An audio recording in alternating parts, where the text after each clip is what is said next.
ಬಲಿಯಿಂದ ಬಿಡಿಸುವನು. ನಾನು ಕಣ್ಣೆತ್ತಿ ಪರ್ವತ ನೋಡ್ವೆ, ನನ್ನ ಸಹಾಯ ಹೇಗೆ ಬರುವುದು?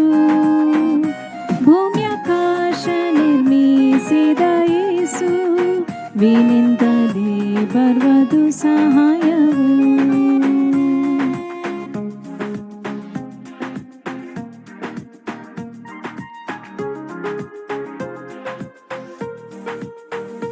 ನಿನ್ನನ್ನು ಕಾಯುವನು, ತೂಕಡಿಸನು ನಿದ್ರಿಸನು. ನಿನ್ನನ್ನು ಕಾಯುವನು, ತೂಕಡಿಸನು ನಿದ್ರಿಸನು. ಕಾದಲಗೊಳಿಸದೆ ಎಚ್ಚರವಾಗಿ ಕಾಪಾಡಿ ನಡೆಸುವನು. ನಾನು ಕಣ್ಣೆತ್ತಿ ಪರ್ವತ ನೋಡ್ವೆ, ನನ್ನ ಸಹಾಯ ಹೇಗೆ ಬರುವುದು? ಭೂಮ್ಯಾಕಾಶ ನಿರ್ಮಿಸಿದ ಯೇಸು ವಿನಿಂದಲೇ ಬರುವುದು ಸಹಾಯವು.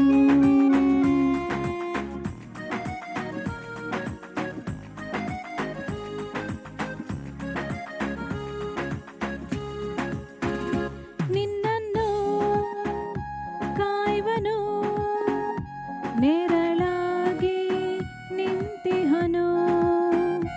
ನಿನ್ನನ್ನು ಕಾಯುವನು, ನೆರಳಾಗಿ ನಿಂತಿಹನು. ಬಲಗಡೆಯಲ್ಲಿ ಎಚ್ಚರವಾಗಿ ಕಾಪಾಡಿ ನಡೆಸುವನು. ನಾನು ಕಣ್ಣೆತ್ತಿ ಪರ್ವತ ನೋಡ್ವೆ, ನನ್ನ ಸಹಾಯ ಹೇಗೆ ಬರುವುದು? ಭೂಮ್ಯಾಕಾಶ ನಿರ್ಮಿಸಿದ ಯೇಸು ವಿನಿಂದಲೇ ಬರುವುದು ಸಹಾಯವು. ನಾನು ಕಣ್ಣೆತ್ತಿ ಪರ್ವತ ನೋಡ್ವೆ, ನನ್ನ ಸಹಾಯ ಹೇಗೆ ಬರುವುದು? ಭೂಮ್ಯಾಕಾಶ ನಿರ್ಮಿಸಿದ ಯೇಸು ವಿನಿಂದಲೇ ಬರುವುದು ಸಹಾಯವು. ವಿನಿಂದಲೇ ಬರುವುದು ಸಹಾಯವು. ವಿನಿಂದಲೇ ಬರುವುದು ಸಹಾಯವು. ಎಫೆಸದವರಿಗೆ ಬರೆದ ಪತ್ರಿಕೆ 1ನೇ ಅಧ್ಯಾಯದಲ್ಲಿ ಕೆಲವು ವಾಕ್ಯಗಳನ್ನು ನಾನು ಈಗಾಗಲೇ ನಿಮಗೆ ಹಲವಾರು ವಿಷಯಗಳ ಮೂಲಕ ಮಾತನಾಡಿದ್ದೇನೆ. ಈಗ ಪುನಃ ಅದೇ ಭಾಗದಲ್ಲಿ ಅಂದ್ರೆ 1ನೇ ಅಧ್ಯಾಯದಲ್ಲಿ ಮುಂದುವರೆದಂತ ಭಾಗವನ್ನು ನಾವು ಗಮನ ಇಟ್ಟು ಗ್ರಹಿಸಿಕೊಳ್ಳೋಣ. ನಾನು ನಿಮಗೆ ಅರ್ಥ ಮಾಡೋದಕ್ಕೋಸ್ಕರ 3ನೇ ವಚನದಿಂದ ನಾನು ಓದಲು ಇಚ್ಛೆ ಪಡ್ತೇನೆ. ದಯಮಾಡಿ ನಿಮ್ಮ ಕೈಲಿರ್ತಕ್ಕಂಥ ಸತ್ಯವೇದವನ್ನ ಎಲ್ಲರೂ ತೆರೆಯಬೇಕು ಮತ್ತು ಸತ್ಯವೇದವನ್ನ ನೋಡಿಕೊಳ್ಳಬೇಕು, ಅದನ್ನ ಗ್ರಹಿಸಿಕೊಳ್ಳಬೇಕಂತ ಹೇಳಿ ನಾನು ನಿಮ್ಮಲ್ಲಿ ಪ್ರೀತಿಪೂರ್ವಕವಾಗಿ ಕೇಳಿಕೊಳ್ತೇನೆ. ಸಹೋದರಿಯರು ಆಸಕ್ತಿ ಇದ್ದರೆ ದಯಮಾಡಿ 3ರಿಂದ 4, 5, 6 ಮತ್ತೆ 9, 10 ಈ ವಚನವನ್ನ ದಯಮಾಡಿ ಓದ್ರಿ. ನಮ್ಮ ಕರ್ತನಾದ ಯೇಸು ಕ್ರಿಸ್ತನ ದೇವರು ತಂದೆಯೂ ಆಗಿರುವ ಆತನಿಗೆ ಸ್ತೋತ್ರ.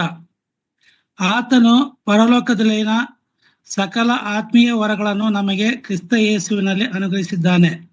ಹೇಗೆಂದರೆ ನಾವು ಪ್ರೀತಿಯಲ್ಲಿ ನಡೆದು ಆತನ ಸನ್ನಿಧಿಯಲ್ಲಿ ಪರಿಶುದ್ಧರೂ ದೋಷವಿಲ್ಲದವರು ಆಗಿರಬೇಕೆಂದು ನಮ್ಮನ್ನು ಜಗದುತ್ಪತ್ತಿಗೆ ಮುಂಚೆ ಕ್ರಿಸ್ತನಲ್ಲಿ ಆರಿಸಿಕೊಂಡನು. ಆತನು ತನ್ನ ಕೃಪೆಯನ್ನು ಪ್ರಖ್ಯಾತಿಗೆ ತರಬೇಕೆಂದು ನಮ್ಮನ್ನು ಕ್ರಿಸ್ತ ಯೇಸುವಿನ ಮೂಲಕ ತನ್ನ ಪುತ್ರನಾಗಿ ಸ್ವೀಕರಿಸುವುದಕ್ಕೆ ದಯಾಪೂರ್ವಕವಾದ ತನ್ನ ಚಿತ್ತಾನುಸಾರವಾಗಿ ಮೊದಲೇ ಸಂಕಲ್ಪ ಮಾಡಿದ್ದನು. ಈ ಕೃಪಾದಾನವು ಆತನ ಕೃಪೆಯಲ್ಲೇ ನಮಗೆ ದೊರೆಯಿತು. ಮತ್ತೆ 9 ಅಲ್ಲ, 9, 10. ತಾನು ಕಾಲವು ಪರಿಪೂರ್ಣವಾದಾಗ ನಿರ್ವಹಿಸಬೇಕಾದ ಒಂದು ಕೃಪೆಯುಳ್ಳ ಸಂಕಲ್ಪವನ್ನು ಆತನು ಕ್ರಿಸ್ತನಲ್ಲಿ ಮೊದಲೇ ನಿಷ್ಕರ್ಷೆ ಮಾಡಿದ್ದನು. ಅದೇನೆಂದರೆ ಭೂಪರಲೋಕದಲ್ಲಿರುವ ಸಮಸ್ತವನ್ನು ಕ್ರಿಸ್ತನಲ್ಲಿ ಒಂದಾಗಿ ಕೂಡಿಸಬೇಕೆಂಬುದೇ. ಕ್ರಿಸ್ತನಲ್ಲಿ ಇಲ್ಲಿ ನೀವು ಈ ವಾಕ್ಯ ಭಾಗಗಳನ್ನ ಆಸಕ್ತಿಯಿಂದ ಗಮನಿಸಬೇಕು. ಯಾಕಂತ ಹೇಳಿದರೆ ಬಹಳ ಮುಖ್ಯವಾಗಿ ನಾವು ಎಚ್ಚರಿಕೆ ತೆಗೆದುಕೊಳ್ಳುವಂತ ವಿಷಯ ಯಾವುದು ಅಂತ ಹೇಳಿದ್ರೆ, ನಮ್ಮ ಕರ್ತನಾದ ಯೇಸು ಕ್ರಿಸ್ತನ ಪ್ರತ್ಯಕ್ಷತೆ. ಅದು ನೆನ್ನೆ ದಿವಸ ಶಿವಪ್ರಸಾದ್ ಸಹೋದರರು ಅದನ್ನ ಬಹಳ ಚೆನ್ನಾಗಿ ಅದನ್ನ ಎಕ್ಸ್ಪ್ಲೈನ್ ಮಾಡಿದ್ರು. ಅಂದ್ರೆ ಮಧ್ಯಾಕಾಶಕ್ಕೆ ಬರುವಂತ ಆ ಬರೋಣವನ್ನ ನಾವು ಎಚ್ಚರಿಕೆಯಾಗಿ ತೆಗೆದುಕೊಳ್ಳಬೇಕು. ಅದನ್ನ ಬೇಕಾಬಿಟ್ಟಿಯಾಗಿ ಅಥವಾ ಅಲಕ್ಷ್ಯ ಭಾವದಿಂದ ನಾವು ಅದನ್ನ ತೆಗೆದುಕೊಳ್ಳಬಾರದು. ಆ ವಿಷಯವನ್ನ ವಿಶ್ವಾಸಿಗಳಿಗೆ ಹೇಳುವಂತ ಮಾತು. ಯಾಕಂತ ಹೇಳಿದರೆ ಕರ್ತನು ಬರುವ ಆ ಪ್ರತ್ಯಕ್ಷತೆಯ ಸಂದರ್ಭದಲ್ಲಿ ನಾವು ಸಿದ್ಧರಿರಬೇಕೆಂಬುದಾಗಿ ಈ ಎಫೆಸದವರಿಗೆ ಬರೆದ ಪತ್ರಿಕೆಯಲ್ಲಿ ನಮ್ಮ ಪೌಲನು ಅದನ್ನ ಬಹಳ ಸ್ಪಷ್ಟವಾಗಿ ನಮಗೆ ಬರೆದು ತಿಳಿಸ್ತಾ ಇದ್ದಾನೆ. ನಾವು 3ನೇ ವಚನದಲ್ಲಿ ನಾವು ಗಮನಿಸುವಾಗ, ಪರಲೋಕದಲ್ಲಿನ ಸಕಲ ಆತ್ಮೀಕ ವರಗಳನ್ನು ನಮಗೆ ಕ್ರಿಸ್ತ ಯೇಸುವಿನಲ್ಲಿ ಅನುಗ್ರಹಿಸಿದ್ದಾನೆ. ಪರಲೋಕದಲ್ಲಿರ್ತಕ್ಕಂಥ ಆತ್ಮೀಯ ವರಗಳನ್ನ ನಮ್ಮ ಕರ್ತನಾದ ಯೇಸು ಕ್ರಿಸ್ತನ ಹೆಸರಿನಲ್ಲಿ ನಮಗೆ ಅನುಗ್ರಹಿಸಿದ್ದಾನೆ. ನಮಗೆ ಅಂತ ಹೇಳುವಾಗ, ಯಾರು ಕರ್ತನಾದ ಯೇಸು ಕ್ರಿಸ್ತನನ್ನು ಸ್ವಂತ ರಕ್ಷಕನಾಗಿ ಅಂಗೀಕಾರ ಮಾಡಿಕೊಂಡಿದ್ದಾರೋ ಅವರಿಗೆಲ್ಲ ಅನ್ವಯವಾಗುವಂಥದ್ದು ಎಂಬುದಾಗಿ ದೇವರ ವಾಕ್ಯವು ಸ್ಪಷ್ಟಪಡಿಸ್ತದೆ. ಅನಂತರದಲ್ಲಿ ನಾವು 12ನೇ ವಚನದಲ್ಲಿ ನೋಡುವಾಗ, ದೇವರು ಸಾರ್ವಭೌಮತ್ವವುಳ್ಳವನು, ತನ್ನ ಇಷ್ಟದಂತೆ ನಡೆಸುವ ದೇವರು. ಆದ್ದರಿಂದ ಆತನ ಸಂಕಲ್ಪಗಳು ಇನ್ನೂ ಎಷ್ಟೋ ಮರೆಯಾಗಿ ಇಟ್ಟಲ್ಪಟ್ಟಿದೆ. ಎಲ್ಲವೂ ನಮಗೆ ಬರೆಯಲ್ಪಟ್ಟಿಲ್ಲ, ಎಲ್ಲವೂ ನಮಗೆ ತಿಳಿಸಲ್ಪಟ್ಟಿಲ್ಲ ಎಂಬುದು ಸತ್ಯ. ನಮಗೆ ಎಷ್ಟು ಬೇಕೋ ಅಂದ್ರೆ ನಾವು ಪಾರಮಾರ್ಥಿಕವಾದಂತಹ ಹಾಲಿನ ರೀತಿಯಲ್ಲಿ ನಾವು ಜೀರ್ಣಿಸಿಕೊಳ್ಳುವಷ್ಟು ಮಾತ್ರ ಸತ್ಯವೇದದಲ್ಲಿ ಕರ್ತನು ನಮಗೆ ಬರೆದು ಕೊಟ್ಟಿದ್ದಾನೆ. ನಾವು ಅಷ್ಟರ ಮೇಲೆ ನಾವು ತೀರ್ಮಾನ ತೆಗೆದುಕೊಳ್ಳಬೇಕಾಗಿದೆ. ಇಲ್ಲಿ ಈ ವಾಕ್ಯದ ಅರ್ಥ, ಪರಲೋಕದಲ್ಲಿನ ಸಕಲ ಆತ್ಮೀಯ ವರಗಳನ್ನು ನಮಗೆ ಕ್ರಿಸ್ತ ಯೇಸುವಿನಲ್ಲಿ ಅನುಗ್ರಹಿಸಿದ್ದಾನೆ ಅಂತ ಹೇಳಿದ್ರೆ, ಅದು ತನ್ನ ತಂದೆಯಾದ ದೇವರು ತನ್ನ ಮಗನಾದ ಯೇಸು ಕ್ರಿಸ್ತನಿಗೆ ಕೊಡತಕ್ಕಂತ ಬಾಧ್ಯತೆ, ಆತನಿಗೆ ಸಿಕ್ಕುವಂತ ಆ ಅಧಿಕಾರ, ಆ ರಾಜತ್ವ, ಆ ಸಾರ್ವಭೌಮತ್ವವನ್ನ ಇಲ್ಲಿ ಪೌಲನು ಆ ರೀತಿಯಲ್ಲಿ ಆತ್ಮೀಯ ವರಗಳನ್ನು ನಮಗೆ ಅನುಗ್ರಹಿಸಿದ್ದಾನೆ ಅಂತ ಹೇಳಿದ್ರೆ ಅದೇ ಆಗಿದೆ. ಕೆಲವರು ನಾವು ಆತ್ಮೀಯ ವರಗಳು ಅಂತ ಹೇಳುವಾಗ ಪವಿತ್ರಾತ್ಮನ ವರಗಳನ್ನ ನಾವು ಪಠನ ಮಾಡ್ತೇವೆ. ಅದು ಕೊರಿಂಥದವರಿಗೆ ಬರೆದ ಪತ್ರಿಕೆಯಲ್ಲಿ ಸ್ಪಷ್ಟತೆ ಇದೆ. ಅದು ಬಂದ್ರೆ ಪ್ರತಿಯೊಬ್ಬ ವಿಶ್ವಾಸಿಯಲ್ಲೂ ಕೂಡ ಸಭೆಗಳಲ್ಲಿ ಪವಿತ್ರಾತ್ಮನ ವರ ಇದೆ. ಯಾರು ಪವಿತ್ರಾತ್ಮನ ವರ ಇಲ್ಲದೆ ಇರ್ತಕ್ಕಂಥ ವಿಶ್ವಾಸಿಗಳು ಯಾರು ಸಭೆಯಲ್ಲಿ ಇಲ್ಲ. ಅಷ್ಟೇ ಅಲ್ಲ, ಇನ್ನು ವಿಶ್ವಾಸತನಕ್ಕೆ ಬರದೇ ಇರುವವರೆಗೂ ಕೂಡ ಪವಿತ್ರಾತ್ಮನ ವರಗಳು ಮತ್ತು ಧರ್ಮಶಾಸ್ತ್ರವು ಅವರಿಗೆ ಅವರಿಗೆ ದೇವರು ಕೊಟ್ಟಿದ್ದಾನೆ, ಅವರ ಹೃದಯದಲ್ಲಿ ಇಟ್ಟಿದ್ದಾನೆ ಎಂಬುದನ್ನ ರೋಮಾಪುರದವರಿಗೆ ಬರೆದ ಪತ್ರಿಕೆಯಲ್ಲಿ ಸ್ಪಷ್ಟಪಡಿಸ್ತದೆ. ಹಾಗಾಗಿ ನಾವು ಯಾರನ್ನೂ ಕಡೆಗಣಿಸುವಂತಿಲ್ಲ. ಅಂದ್ರೆ ವಿಶ್ವಾಸಿಗಳನ್ನಾಗಲಿ ಅವಿಶ್ವಾಸಿಗಳನ್ನೇ ಆಗಲಿ ಯಾರನ್ನೂ ನಾವು ಕಡೆಗಣಿಸುವಂತಿಲ್ಲ. ಎಲ್ಲರೂ ದೇವರ ದೃಷ್ಟಿಯಲ್ಲಿ ಬಹಳ ಅಮೂಲ್ಯರು ಎಂಬುದನ್ನ ಈ ವಾಕ್ಯವು ನಮಗೆ ತಿಳಿಸ್ತದೆ. ಅದರ ಪ್ರಕಾರ ಆತ್ಮೀಯ ವರಗಳನ್ನು ನಮಗೆ ಕ್ರಿಸ್ತ ಯೇಸುವಿನಲ್ಲಿ ಅನುಗ್ರಹಿಸಿದ್ದಾನೆ. ಹೇಗೆಂದರೆ, ನಾವು ಪ್ರೀತಿಯಲ್ಲಿ ನಡೆದು ಆತನ ಸನ್ನಿಧಿಯಲ್ಲಿ ಪರಿಶುದ್ಧರು ದೋಷವಿಲ್ಲದವರು ಆಗಿರಬೇಕೆಂದು ನಮ್ಮನ್ನು ಜಗದುತ್ಪತ್ತಿಗೆ ಮುಂಚೆ ಕ್ರಿಸ್ತನಲ್ಲಿ ಆರಿಸಿಕೊಂಡನು. ಅಂದ್ರೆ ನಮ್ಮ ಕರ್ತನಾದ ಯೇಸು ಕ್ರಿಸ್ತನು ಈ ಲೋಕದಲ್ಲಿ ಸಕಲ ಜನರ ಪಾಪದ ಪರಿಹಾರಕ್ಕಾಗಿ ಆ ಪಾಪ ಪ್ರಾಯಶ್ಚಿತ್ತ ಯಜ್ಞವಾಗಿ ಆತನು ಇಲ್ಲಿ ಕೊಲ್ಲಲ್ಪಡಬೇಕಾಗಿತ್ತು. ಅವನ ರಕ್ತ ಈ ಲೋಕದಲ್ಲಿ ಚೆಲ್ಲಲ್ಪಡಬೇಕಾಗಿತ್ತು. ಆತನು ಎಲ್ಲರಿಗೋಸ್ಕರ ಭಯಂಕರವಾದ ಮರಣವೇದೆಯನ್ನ ಅನುಭವಿಸಬೇಕಾಗಿತ್ತು. ಶಿಲುಬೆ ಮೇಲೆ ಆತನ ಘೋರವಾದಂತ ಯಾತನೆಯನ್ನ ಅನುಭವಿಸಿ, ಆ ಶಿಕ್ಷೆಯನ್ನ ಅನುಭವಿಸಿ, ದೇವರ ಕೋಪವನ್ನು ಅವನು ಅನುಭವಿಸಿ ಮರಣವನ್ನು ಅನುಭವಿಸಬೇಕಾಗಿತ್ತು. ಮರಣವನ್ನು ಕೂಡ ಅನುಭವಿಸಿದ ನಂತರ 3ನೇ ದಿನ ಮೃತ್ಯುಂಜಯಶೀಲನಾಗಿ ಎಬ್ಬಿಸುವುದರ ಮೂಲಕ ಕರ್ತನಾದ ಯೇಸು ಕ್ರಿಸ್ತನನ್ನು ತಂದೆಯಾದ ದೇವರು ಪರಲೋಕದಲ್ಲಿರುವ ತನ್ನ ಸಿಂಹಾಸನದ ಬಲಗಡೆಯಲ್ಲಿ ಆತನು ಕೂಡ್ರಿಸಿಕೊಂಡಿದ್ದಾನೆ ಎಂಬುದನ್ನ ಈ ವಾಕ್ಯವು ನಮಗೆ ತಿಳಿಸುತ್ತದೆ. ಜ್ಞಾಪಕ ಇಟ್ಟುಕೊಳ್ಳಿ. ಅದರ ಪ್ರಕಾರ ಜಗದುತ್ಪತ್ತಿಗೆ ಮುಂಚೆ ಅಂದ್ರೆ ಈ ರಕ್ಷಣೆಯ ಯೋಜನೆ ಏನಿತ್ತು ಅಂದ್ರೆ, ಈಗ ನಾನು ಹೇಳಿದಂತ ಆ ರಕ್ಷಣೆಯ ಯೋಜನೆ ಹೇಗಿತ್ತು ಅಂತ ಹೇಳಿದರೆ, ಅದು ಜಗತ್ತನ್ನು ಉಂಟು ಮಾಡುವ ಮೊದಲೇ ಕರ್ತನ ದೃಷ್ಟಿಯಲ್ಲಿ, ದೇವರ ದೃಷ್ಟಿಯಲ್ಲಿ ಇತ್ತು ಎಂಬುದಾಗಿ ಈ ವಾಕ್ಯ ನಮಗೆ ತಿಳಿಸ್ತದೆ. ಅದನ್ನೇ ಜಗದುತ್ಪತ್ತಿಗೆ ಮೊದಲೇ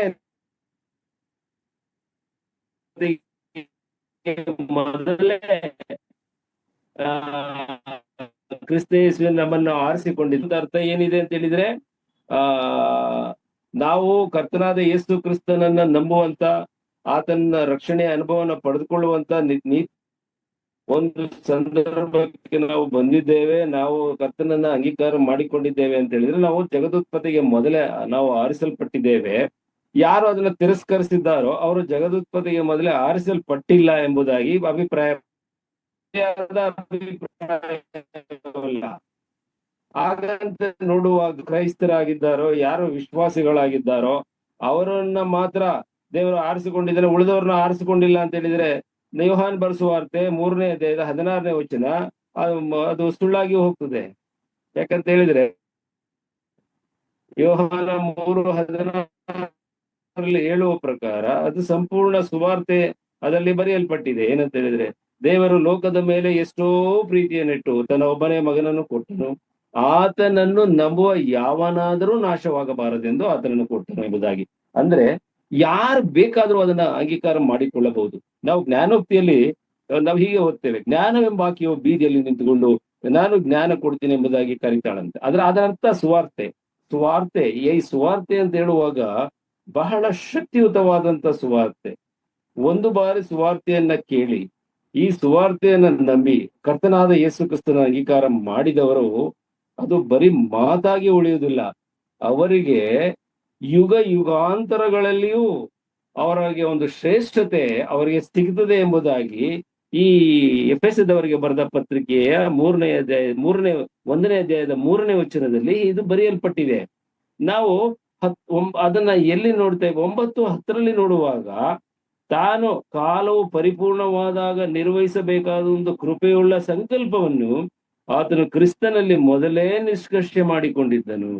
ಅಂದ್ರೆ ನಿಮ್ಮನ್ನ ಈ ಲೋಕವನ್ನ, ಸೂರ್ಯ ಚಂದ್ರ ನಕ್ಷತ್ರಗಳನ್ನ ದೇವರು ಸೃಷ್ಟಿ ಮಾಡುವ ಮೊದಲೇ ತನ್ನ ಮಗನಾದ, ಅಂದ್ರೆ ತನ್ನ ಒಂದು ಭಾಗವೇ ಆದಂತ, ಸ್ವತಃ ದೇವರೂ ಆದಂತ, ಅಂದ್ರೆ ನಾವು ಯೋಹಾನ್ ಬರೆಸುವಾರ್ತೆ 1ನೇ ಅಧ್ಯಾಯ 18ನೇ ವಚನದಲ್ಲಿ ನೋಡುವ ಪ್ರಕಾರ ಸ್ವತಃ ದೇವರು ತನ್ನ ಒಂದು ಭಾಗವೇ ಆತನೇ ತಾನು ಆಗಿರ್ತಕ್ಕಂಥ ತನ್ನ ಮಗನಲ್ಲಿ ನಿಷ್ಕರ್ಷೆ ಮಾಡಿಕೊಂಡನು ಅಂತ ಹೇಳಿದ್ರೆ ಆತನ ಬಲಿ ಈ ಲೋಕದಲ್ಲಿ ಆಗಬೇಕೆಂಬುದನ್ನ ನಿಷ್ಕರ್ಷೆ ಮಾಡಿದನು. ಅದನ್ನೇ ನಾವು ಥೆಸಲೋನಿಕದವರಿಗೆ ಬರೆದ ಪತ್ರಿಕೆ 1ನೇ ಅಧ್ಯಾಯ 5ನೇ ವಚನದಲ್ಲಿ ಈ ರೀತಿ ಬರೆಯಲ್ಪಟ್ಟಿದೆ, ನಾವು ಸಾರಿದ ಸುವಾರ್ತೆಯು ನಿಮ್ಮಲ್ಲಿ ಬರೀ ಮಾತಾಗಿ ಬಾರದೆ ಶಕ್ತಿಯೊಡನೆಯೂ ಪವಿತ್ರಾತ್ಮದೊಡನೆಯೂ ಬಹು ನಿಶ್ಚಯದೊಡನೆಯೂ ಬಂತೆಂಬುದನ್ನು ಬಲ್ಲೆವು. ಎಷ್ಟು ಚೆನ್ನಾಗಿ ಬರೆದಿದ್ದಾನೆ ಪೌಲನು ಆ ಥೆಸಲೋನಿಕದವರಿಗೆ ಬರೆಯುವಾಗ. ಅದು ಹೆಂಗಿದೆ ಬಂದಿದೆ ಅಂತ, ಯಾವ ರೀತಿ ಬಂದಿದೆ ಅಂತೆ? ಬರೀ ಮಾತಾಗಿ ಬಾರದೆ. ನೀನು ಸ್ವಾಮಿ ನಂಬಿದ್ರೆ ನಿನಗೆ ಬರೀ ಮಾತಾದ ಸುವಾರ್ತೆಗಳು ಕೆಲವು ಇದ್ದಾವೆ ನಮಗೆ. ಯಾವುದು ಆ ಸುವಾರ್ತೆ? ನಿನ್ನೆ ದಿವಸ ಶಿವಪ್ರಸಾದ್ ಸಹೋದರು ಅದನ್ನೇ ಹೇಳಿದ್ರು. ಏನಂತ ಹೇಳಿದ್ರೆ, ನೀವು ಕರ್ತನಾದ ಯೇಸು ಕ್ರಿಸ್ತನನ್ನ ನಂಬಿಕೊಂಡ್ರೆ ನಿಮ್ಮ ಎಲ್ಲಾ ಕಷ್ಟ ಪರಿಹಾರ ಆಗ್ತದೆ, ಎಲ್ಲಾ ಕಾಯಿಲೆಗಳು ವಾಸಿ ಆಗ್ತದೆ, ಎಲ್ಲಾ ಸಾಲಗಳು ನಿಮಗೆ ತೀರಿ ಹೋಗ್ತದೆ, ನೀವು 7ರಷ್ಟು ನೀವು ಆಶೀರ್ವದಿಸಲ್ಪಡ್ತೀರಿ, ನಿಮ್ಮ ಶತ್ರುಗಳು ಒಂದು ದಾರಿಯಲ್ಲಿ ಬಂದು 7 ದಾರಿಯಲ್ಲಿ ಹೊರಡಿ ಹೋಗ್ತಾರೆ, ನೀವು ಆಶೀರ್ವಾದದ ನಿಧಿ ಆಗ್ತೀರಿ. ಇದೆಲ್ಲ ದೇವರ ವಾಕ್ಯದಲ್ಲಿ ಇದೆ. ಅದನ್ನೇ ತೆಕ್ಕೊಂಡು ಕೆಲವರು ಆ ರೀತಿಯಲ್ಲಿ ಪ್ರಬೋಧನೆ ಮಾಡ್ತಾರೆ. 1 ಗಂಟೆ 2 ಗಂಟೆ ನಾನು ಕೂಡ ಅವರ ಪ್ರಸಂಗಗಳನ್ನ ನಾನು ಕೇಳಿದ್ದೇನೆ.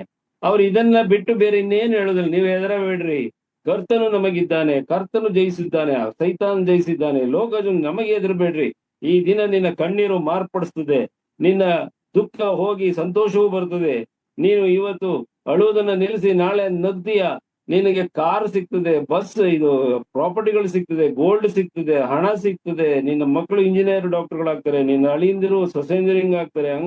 ದೀಸ್ ಆರ್ ಆಲ್ ಈ ಲೋಕದ ಆಕರ್ಷಣೆಯ ಬೋಧನೆಗಳಿಗೆ ಅದನ್ನ ಟರ್ನ್ ಮಾಡ್ತಾರೆ. ಅದು ಅದು ಅದು ಸರಿಯಾದ ಅರ್ಥ ಕೊಡುವುದಿಲ್ಲ, ಅದು ಸರಿಯಾದ ಸುವಾರ್ತೆ ಆಗುವುದಿಲ್ಲ.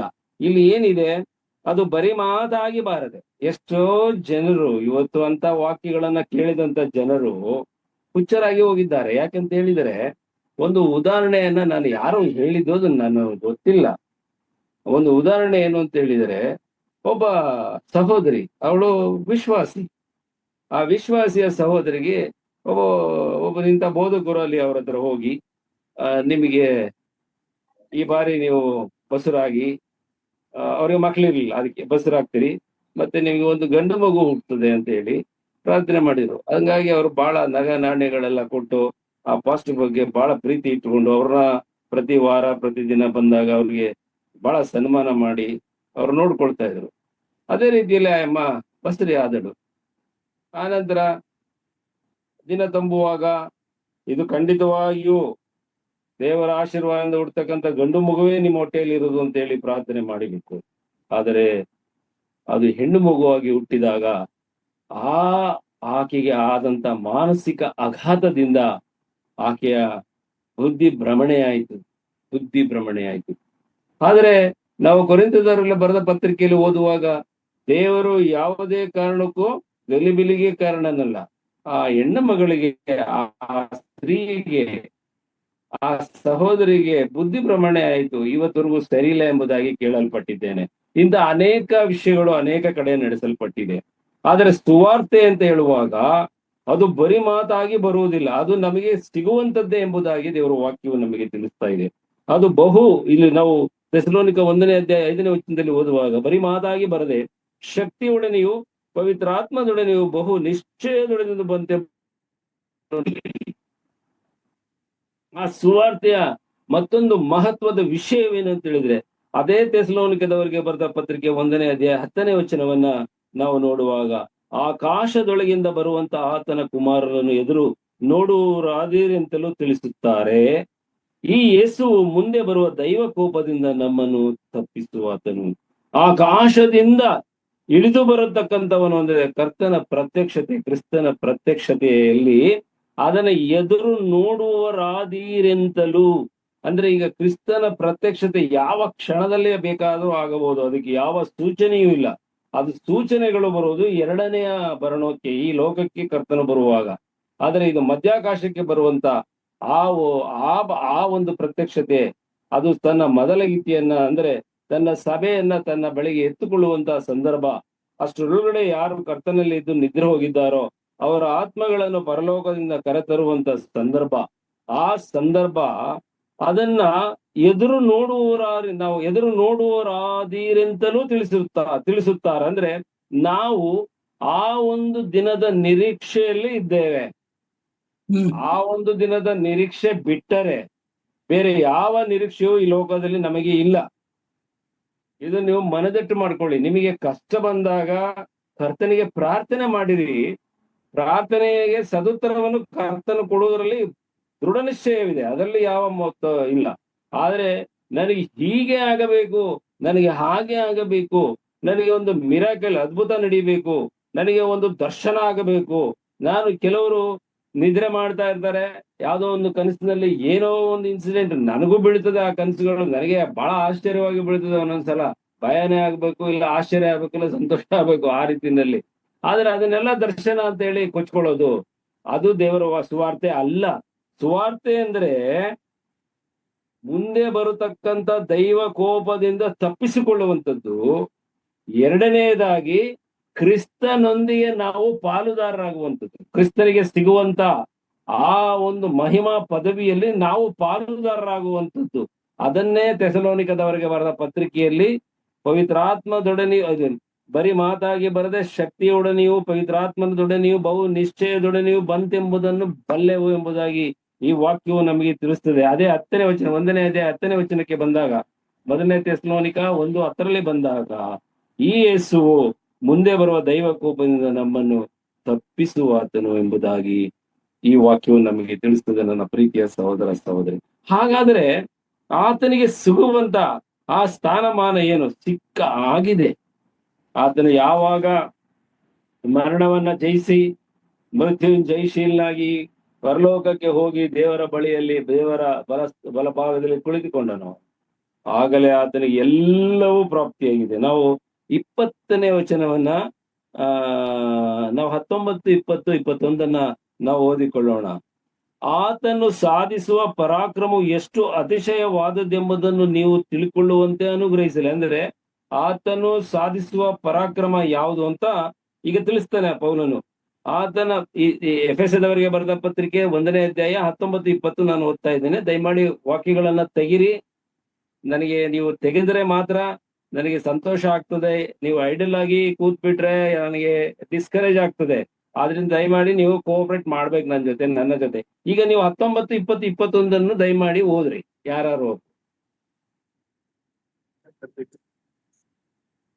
ಆತನು ಸಾಧಿಸುವ ಪರಾಕ್ರಮವು ಎಷ್ಟು ಅತಿಶಯವಾದದ್ದೆಂಬುದನ್ನು ನೀವು ತಿಳುಕೊಳ್ಳುವಂತೆ ಅನುಗ್ರಹಿಸಲಿ. ಆತನ ಬಲಾತಿಶಯವು ಎಷ್ಟು ಎಂಬುದು ಕ್ರಿಸ್ತನಲ್ಲಿ ತೋರಿ ಬಂದಿದೆ. ಹೇಗೆಂದರೆ ಅದು ಸತ್ತಿದ್ದ ಕ್ರಿಸ್ತನನ್ನು ಬದುಕಿಸಿ ಆತನು ಸತ್ತಿದ್ದ ಕ್ರಿಸ್ತನನ್ನು ಬದುಕಿಸಿ ಥ್ಯಾಂಕ್ ಯು ಬ್ರದರ್, ಓದಿ ಬ್ರದರ್, ಪರವಾಗಿಲ್ಲ. ಪರಲೋಕದೊಳಗೆ ಸಕಲ ರಾಜತ್ವ, ಅಧಿಕಾರ, ಮಹತ್ವ, ಪ್ರಭುತ್ವಾದಿಗಳ ಮೇಲೆಯೂ ಈ ಲೋಕದ ಮಾತ್ರವಲ್ಲದೆ ಬರುವ ಮೇಲೆಯೂ ಬರುವ ಲೋಕದಲ್ಲಿ ಸಹ ಹೆಸರುಗೊಂಡವರೆಲ್ಲರೂ ಮೇಲೆಯೂ ತನ್ನ ಬಲಗಡೆಯಲ್ಲಿ ಕೂಡಿಸಿಕೊಂಡನು. ಮುಂದೆ ಓದಿ ಬ್ರದರ್. ಹಾಗೇನೆ ಆತನು ಸಮಸ್ತವನ್ನು ಕ್ರಿಸ್ತನ ಪಾದಗಳಿಗೆ ಕೆಳಗೆ ಹಾಕಿದನು. ಇದಲ್ಲದೆ ಆತನನ್ನು ಎಲ್ಲದರ ಮೇಲೆ ಇರಿಸಿ ಸಭೆಗೆ ಶಿರಸ್ಸಾಗಿ ನೇಮಿಸಿದನು. ಸಭೆಯು ಆತನ ದೇಹವಾಗಿದೆ. ಎಲ್ಲವನ್ನು ಎಲ್ಲಾ ಸಂಬಂಧದಲ್ಲಿ ವ್ಯಾಪಿಸುತ್ತಾನಿಂದ ಅದು ಪರಿಪೂರ್ಣತೆ ಉಳ್ಳದಾಗಿದೆ. ಥ್ಯಾಂಕ್ ಯು ಬ್ರದರ್, ತುಂಬಾ ಚೆನ್ನಾಗಿ ಓದಿದ್ದೀರಿ. ನೋಡಿ ಇಲ್ಲಿ ಎಷ್ಟು ಚೆನ್ನಾಗಿ ಬರೆದಿದ್ದಾನೆ. 20ನೇ ವಚನಕ್ಕೆ ನಾನು ಬರ್ತೇನೆ. ಆತನು ಬಲಾತಿಶಯವು ಎಷ್ಟು ಮಹತ್ತಾದದ್ದೆಂದು ಕ್ರಿಸ್ತನಲ್ಲಿ ತೋರಿ ಬಂದಿದೆ. ಅಂದ್ರೆ ನಮ್ಮ ತಂದೆಯಾದ ದೇವರು ತನ್ನ ಮಗನಾದ ಯೇಸು ಕ್ರಿಸ್ತನನ್ನ ಆ ಮರಣ ವೇದನೆಯಿಂದ, ಮರಣದಿಂದ, ಆ ಮರಣದ ಕಪಿಮುಷ್ಟಿಯಿಂದ ಅದನ್ನು ಬಿಡಿಸಿ ಎಬ್ಬಿಸಿದ್ದಾನೆ. ಅದೇ ದೇಹದಲ್ಲಿ ಕರ್ತನೆ ಎದ್ದು ಬಂದಿದ್ದಾನೆ, ಜೀವಂತವಾಗಿ ಎದ್ದು ಬಂದಿದ್ದಾನೆ ಎಂಬುದಾಗಿ, ಆ ಮರಣವನ್ನ ಜಯಿಸುವಂತೆ, ಆ ಪಾಪವನ್ನ ಸಂಪೂರ್ಣವಾಗಿ ಜಜ್ಜಿ ಹಾಕುವಂತೆ, ಮನುಷ್ಯರಿಗೂ ದೇವರಿಗೂ ನಡುವೆ ಇದ್ದಂತ ಧರ್ಮಶಾಸ್ತ್ರವೆಂಬ ಆ ಅಡ್ಡಗೋಡೆಯನ್ನ ಸಂಪೂರ್ಣವಾಗಿ ಕೆಡವಿ ಹಾಕಿ ಮನುಷ್ಯರನ್ನ ತನ್ನ ರಕ್ತದ ಮೂಲಕ ದೇವರೊಂದಿಗೆ ಸೇರಿಸಿ ದೇವರೊಂದಿಗೆ ಸಂಧಾನ ಮಾಡಿದಂತ ಆ ಒಂದು ಕಾರ್ಯ ಯಾರಿಂದ ಆಯ್ತಂತೆ? ನೀವು ಇಲ್ಲಿ ಏನಂತ ಹೇಳಿದೆ?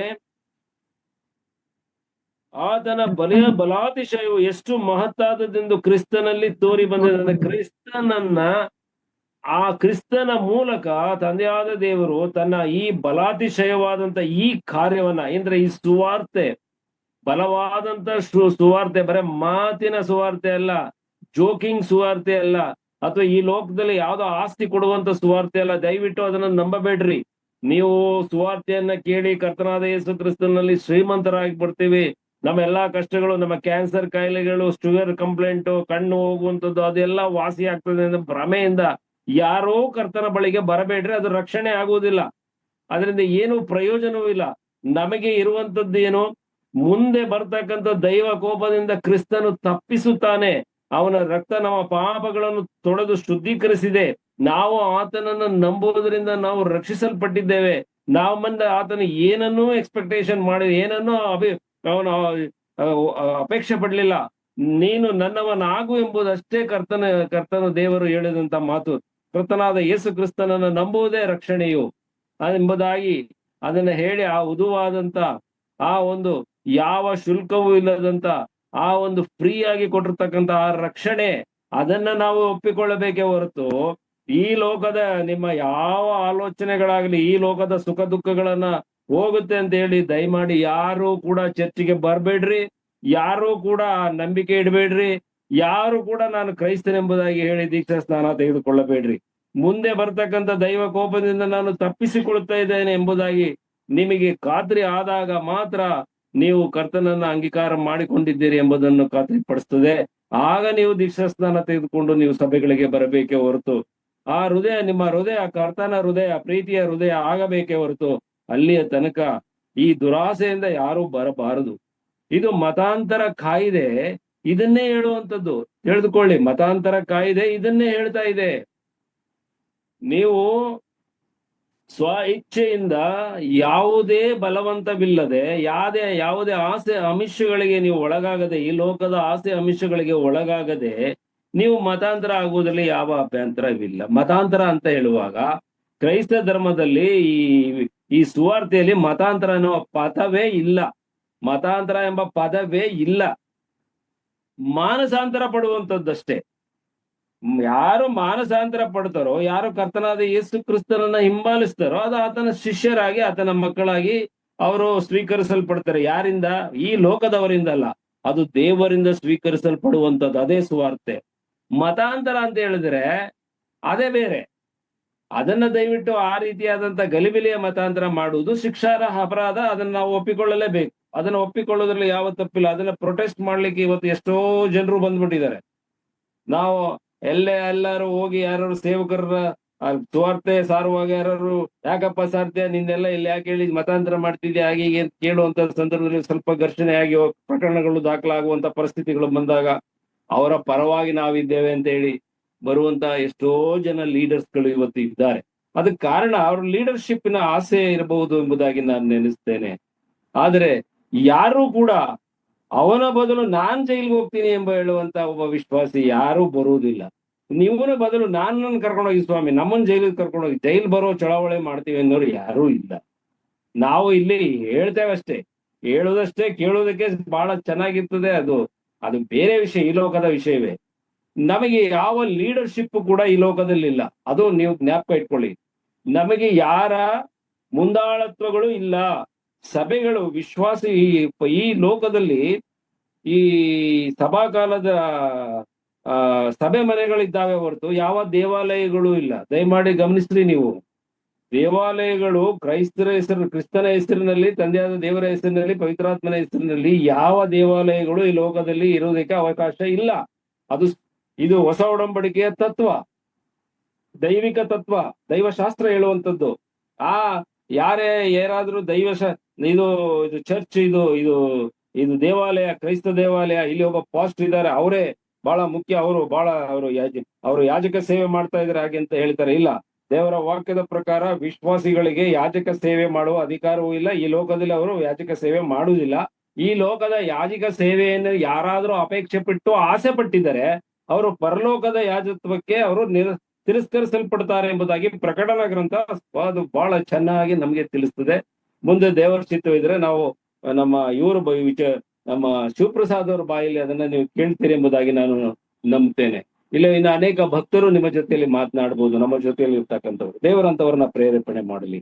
ಇಲ್ಲಿ ನಾವು ತಿಳಿಯುವಂತ ವಿಷಯ, ಕ್ರಿಸ್ತನಿಗೆ ಸಿಕ್ಕುವಂತ ಅಧಿಕಾರ, ಮಹತ್ವ, ಪ್ರಭುತ್ವಗಳನ್ನ ತನ್ನನ್ನು ನಂಬಿದ ತನ್ನ ಮಕ್ಕಳು, ಒಂದು ವಿಶ್ವಾಸಿಗಳಿಗೂ ಕೂಡ ಅದರಲ್ಲಿ ಹಕ್ಕನ್ನ ಕೊಡ್ತಾನೆ ಎಂಬುದಾಗಿ ನಮಗೆ ದೇವರ ವಾಕ್ಯವು ಬಹಳ ಸ್ಪಷ್ಟವಾಗಿಯೂ ಸತ್ಯವಾಗಿಯೂ ತಿಳಿಸುವಂತದ್ದಾಗಿದೆ. ದಯಮಾಡಿ ನನ್ನೊಂದಿಗೆ ಕೊಲೊಸ್ಸೆದವರಿಗೆ ಬರೆದ ಪತ್ರಿಕೆ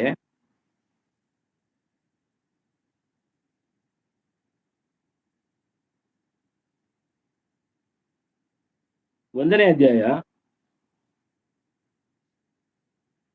23ನೇ ವಚನ ಇರಬಹುದೆಂದು ನಾನು ನೆನೆಸ್ತೇನೆ.